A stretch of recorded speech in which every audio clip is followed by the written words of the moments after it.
Thank you, Ms. Vignola. Mr. Johns for 6 minutes, please. Sure, and there was some unfinished business at the last meeting. I just want to get out of the way if I could, Mr. Speaker, and I apologize to our witnesses. I just need to move forward with a motion that I brought forward, and I just wanted to explain to the committee why I'm moving this.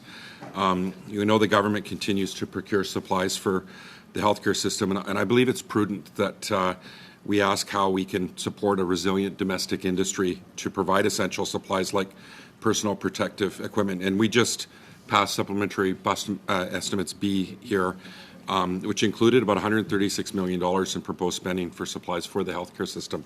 So at the beginning of the... Sorry, if I could just, when you're done with that, could you read your motion into the record, please? I will, absolutely. At the beginning of the pandemic, our country didn't have enough adequate supply of personal protective equipment, and we struggled to procure supplies during a time of high global demand. The government encouraged Canadian industry to help meet the need for these products, and many small and medium-sized enterprises began producing PPE.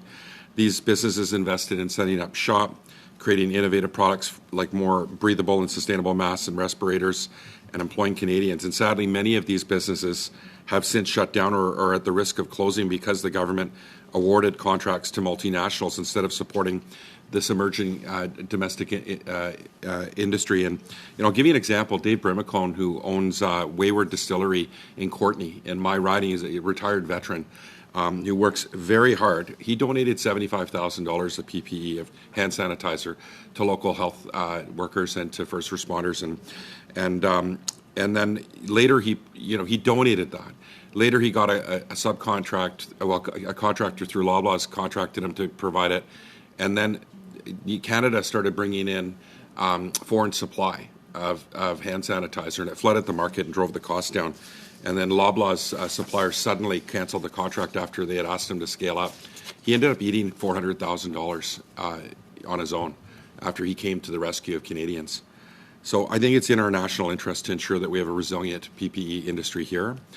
We know new variants of COVID-19 still remain a threat, and we must be prepared for future pandemics. And if Canada does not prepare its own PPE industry, there's a risk that will, there is a risk it will disappear. So we need to ensure that we're prepared for national security. So I believe it would be a good use of this committee's time to hear from domestic PPE manufacturers about the state of the industry and barriers they faced in the federal procurement process. And I believe this committee could do some valuable and timely work making recommendations on how procurement practices can better support this important domestic industry.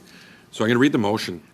The motion is that pursuant to Standing Order 108, subsection 2, that the committee undertake a study on the role of federal procurement in fostering a resilient domestic personal protective equipment industry, that the committee have no less than 3 meetings to hear from witnesses, that the committee request testimony from the Minister of Public Services and Procurement, any relevant government officials and industry representatives, and that the committee report its recommendations to the House, and that pursuant to Standing Order 109, it requests that the government table a detailed response to the report. Thank you. Right. This is debatable. Does anyone wish to comment it, or is there general support for this? Yeah, consensus or call the question, Chair. Yeah, I think if we have consensus, we will consider it passed.